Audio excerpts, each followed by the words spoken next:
得知我是废灵根后，人人皆道我是天界的废柴太子，可我却凭本身荡平整个魔族，一统三界。一切的开端要从我偶遇一个从石头里蹦出的魔女说起。那一夜，她戴着紫色的大帽子，穿着深色的斗篷，手持一根奇形怪状的木棍，对我说：少年，我看你骨骼清奇，不如来学魔法。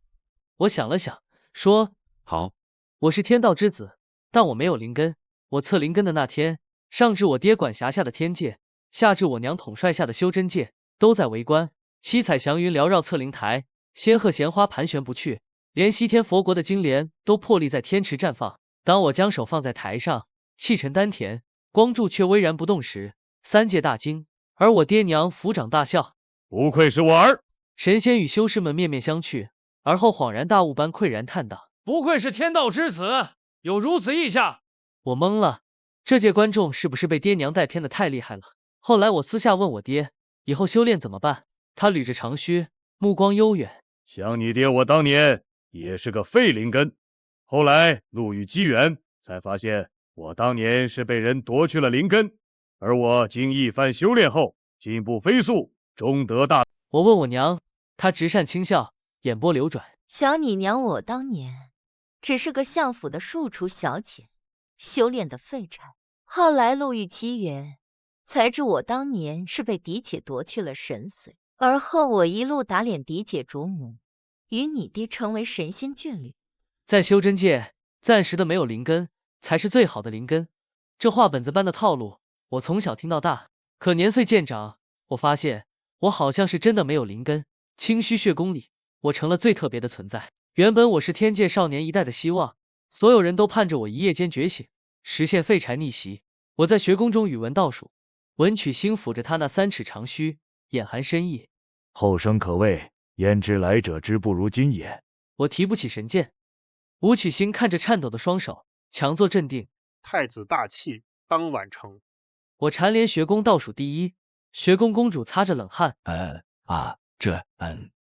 待我罕见的考了倒数第2，公主激动的老泪纵横。长江后浪推前浪，青出于蓝胜于蓝。天神大帝的儿子居然是个废柴！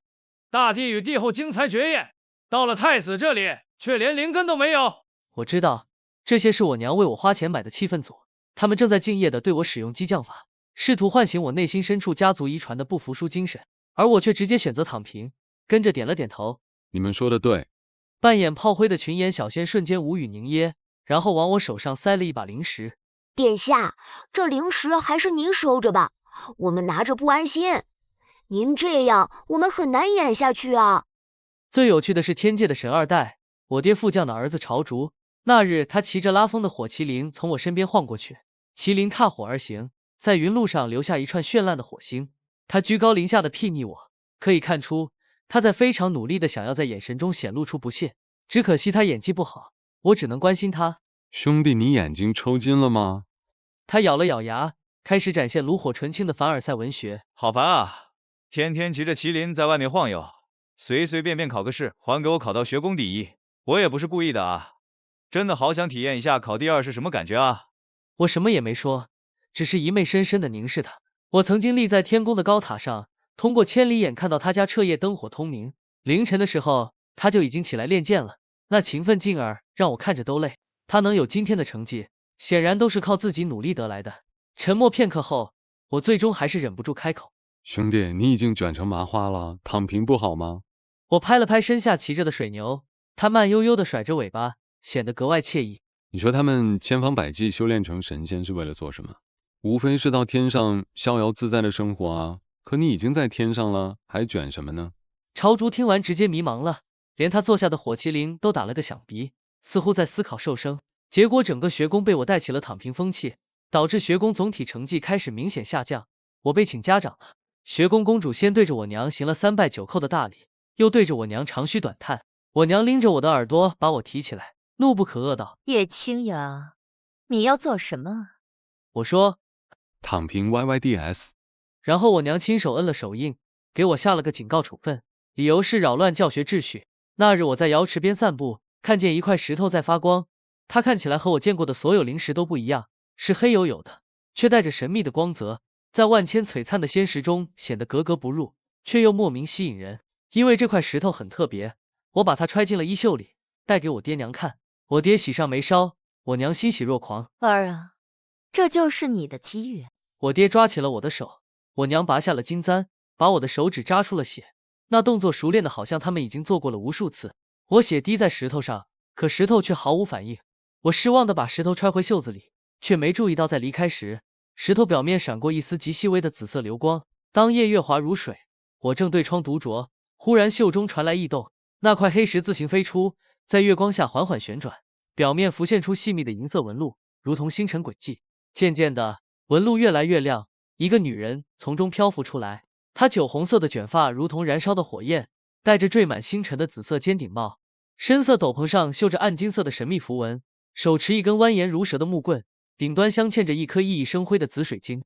它漂浮在半空，周身散发着与我认知中完全不同的能量波动，既非灵力也非妖气，而是一种更加古老、更加自由的力量。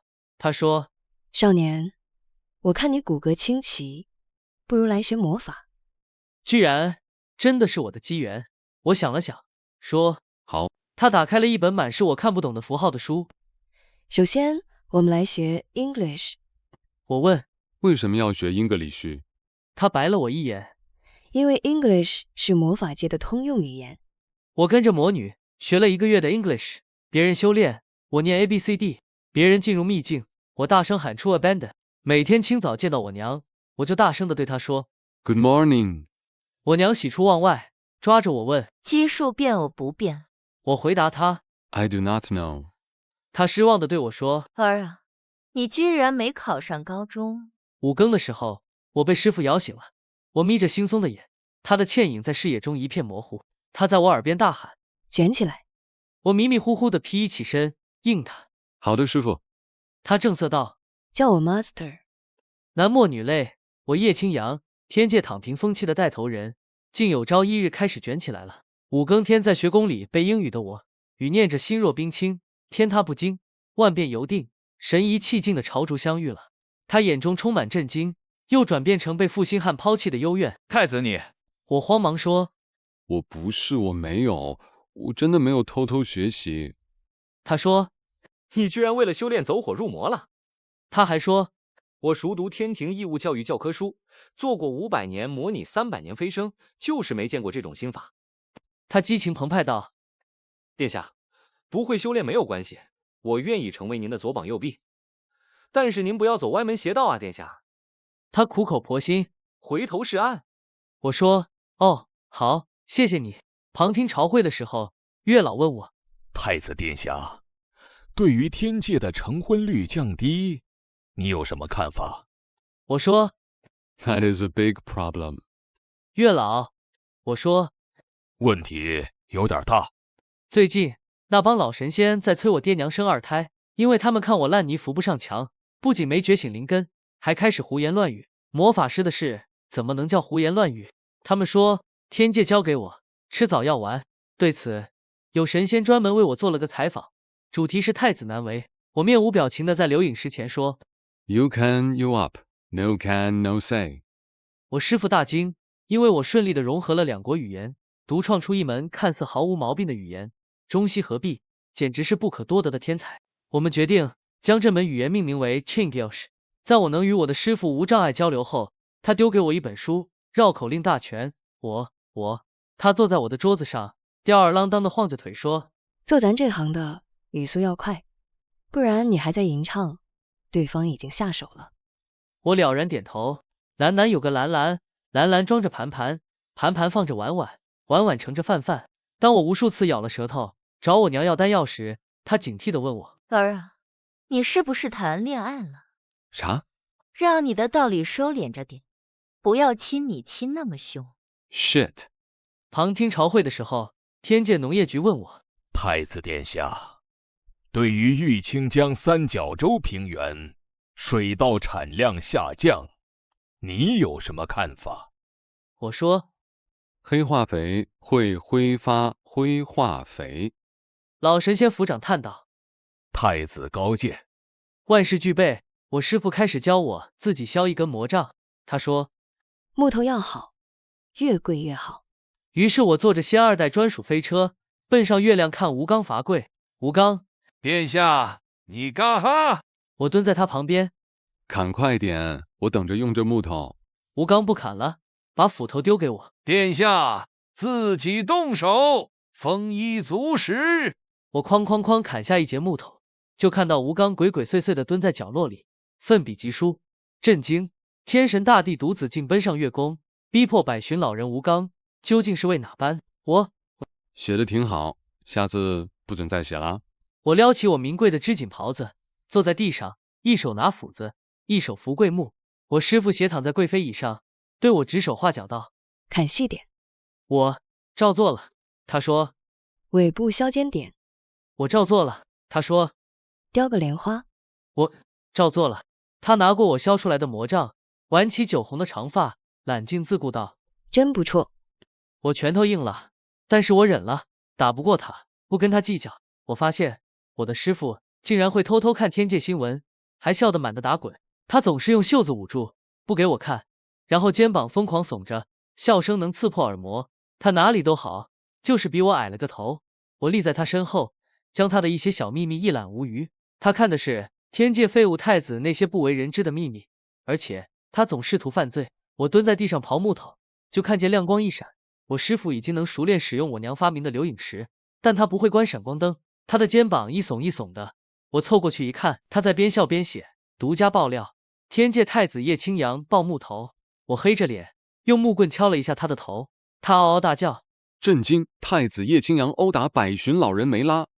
最近我爹娘又收到了几万条要求他们生二胎的请愿，那些老神仙说我这个废物太子让整个天界沦为了神界的笑柄。我不太信，打开通讯法宝，看见天使刚发的一条动态，看懵了。东方天界太子恐是智障，撒旦或成最大赢家。撒旦，没有人比我更懂东方。这些舆论使我很伤心，绕口令都少念了几条。我师父坐在椅子上，嘴里嚼着梅子果脯。你没事吧？你没事吧？我单手扶额。我没事。他拈起一颗梅子塞入我嘴中。没事就吃一颗。我呛到了，现在我真的有事了。我面色通红的咳嗽着。我师父低头看了看他的手，那削葱似的指尖刚刚轻轻拂过了我的唇。他问我：你害羞什么？嗨呀，我都是个活了几千年的老魔女了，还会对你怎么着的？虽然你长得确实很好看，人也很不错，我猛灌了一口水。刚呛到了。不知道他信不信，反正是真的。作为太子，我还是有要务在身的，比如接见西方的天使，与他们探讨怎么维持东西方神界的友好往来，共建天上丝绸之路。我和天使谈笑风生，甚至没有用到翻译，成功达成了2界合作。当我心满意足，摩拳擦掌，准备看天界是如何夸赞太子英明神武的时候，我看见了。震惊！太子崇洋媚外，自学英语，只为我的太子副本是地狱难度。师父开始教我基础魔法，零基础教学，不需要灵根，只需要一根木棍和一张磨不破的嘴皮子。他高举双臂，激情澎湃的教学。这是个骑扫帚的魔法，相当于你们的御剑飞行。咒语是呜呼起飞。我坐在一直作为摆设的配件上，挥舞着我的木棍子，大喊：呜呼起飞！你我腾空而起，肆意在天界遨游，震惊了一整个天界。上面的是太子，太子不是没有灵根的吗？怎么会御剑？难道太子真如大帝和帝后一样，有不同凡响的来历？咱御剑都是踩着剑的，为什么太子是坐着剑的？我飞累了，想停下来，才想起来师父没告诉我停下的咒语，而天宫上的我娘瞳孔地震。震惊！人类科学之光，永动机竟真的存在。在我第99圈绕到师父面前时，我师父才放下手中的天界太子的2、3式，念了句呜呼降落，让我落在地上，而我成功的宣扬了太子的威严，让太子废物的谣言不攻自破。唯一的代价就是剑太锋利，磨得我屁股疼。我娘请了医仙为我看诊，最后语重心长的告诉我：儿啊，娘很开明，就算你的道理是男人也没关系，但是要小心行事啊，小心行事。我不想解释了，我现在只想把一篇挂在天界头条上的文删掉。太子殿下旗舰是怎么回事？太子殿下相信大家都很熟悉，那么没有灵根的太子殿下旗舰又是怎么回事？下面就让小编带领大家一起了解吧。原来太子殿下是断袖和神秘修士双修后就获得了御剑的能力，大家可能会感到很惊讶，但事实就是这样，小编也很惊讶。那么这就是关于太子殿下御剑的事情了，大家有没有觉得很神奇呢？我师父对我眨了眨眼睛，碧绿的瞳孔像天上的星。旗舰飞行的感觉怎么样？我回答，卸腰挺好，就是屁股疼。他捶桌子大笑，我们魔女都是用扫帚飞的。又因我在成功旗舰飞行之后，我收到了魔界少主下的战书，他固执的认为我如今已经悟道了，只是在隐瞒实力。我让飞鸟给他传音，我不是我没有，我根本没法修炼。他回我，不听王八念经。我也很想去啊，可是对方实力匹敌大乘期。我问我爹，为什么当年不干脆接管魔界，就没今天这事了。他灵光一闪，然后拍了拍我的肩，说的对啊，统一三界的事儿就交给你了。我爹子承父业。我被迫接下了战书，时间就定在1个月后。师父感叹，没办法了，只能先把这些咒语传授给你了。他把一本砖头大的书拍在了我面前，得意洋洋道，都是我自己编的咒语。引雷咒、惊雷，这通天修为天塌地陷紫金锤、控魂咒，我不要你觉得，我要我觉得，这些在修真界都是高阶法术，我的师傅还是很靠谱的。不过我嘴角抽了抽，为什么没有用到 English？ 他正色道，入乡随俗，要让西方魔法适应天界国情。可是我学了很久的 English， 我临时抱佛脚，疯狂的背咒语，引来了9981道天雷。于是天界开始流传着我的传说，废柴太子一夜开窍，跳过炼气筑基结丹等几步一夜飞升。但是管天界户籍的老神仙翻了翻册子，发现没我名字，产生了一些怀疑。后来当我念着龙卷风摧毁停车场，在风平浪静的天空中掀起7749道龙卷风，老神仙神情恍惚道，看来是出 bug 了。手动在神仙名册上添上了我的名字。比试的那天，我爹亲手给我搭了个小空间，在百万三界群众面前直播孩子打架。魔界少主一袭黑衣，像一阵飓风，炫酷的从天而我拿着木棍，一步步爬上了台子。因为过于惧怕被一剑挥下去，念了个隐匿咒语，魔界少主一剑破空，用凌厉的剑气寻找我的踪迹。我赶紧羞涩念道，我不能露脸，我是颜值主播，要10万订阅才能露脸。把他那招挡了回去。他自顾自解说道，好厉害的隐匿术，听闻太子殿下天父觉醒后天资卓绝，果真名不虚传。他身上的魔气开始大范围溢散，包裹了整个高台。我的身影在那团黑气之下慢慢显现。他一剑朝我面门刺来，而我挥动魔杖，大声喊出，勇敢太子，不怕困难。师父说这是个很厉害的防御咒语。他的剑触碰到我的眉心，仿佛碰到了一块铁板，开始铮然作响，难以刺入。魔界少主大惊，而我趁胜追击，单脚点地打着拍子。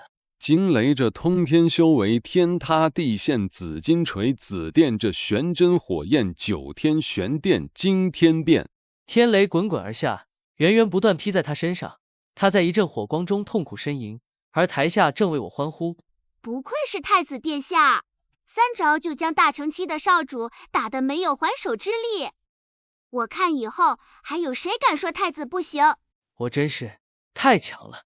魔界少主满地打着滚，逐渐让我觉得不妙了。我没想杀人，但咒语的威力却大得控制不住。眼见他半个身子变得一片焦黑，我对雷大吼，我不要你觉得，我要我觉得。听我的，赶紧停下。雷停了，我立在少主旁边，挥出魔杖。这个雷好凶哦，不像我，只会心疼弟弟。他被劈焦了的身子竟一寸寸开始修复，最后全都完好如初。台下的声浪已经遏制不住。太子殿下居然还会医术，一剑双修，太子殿下真非凡人。我挠了挠头，其实也没这么好吧。我师父很欣慰，不愧是我培养的徒弟。我说，那是，我可是骨骼清奇，根骨奇绝。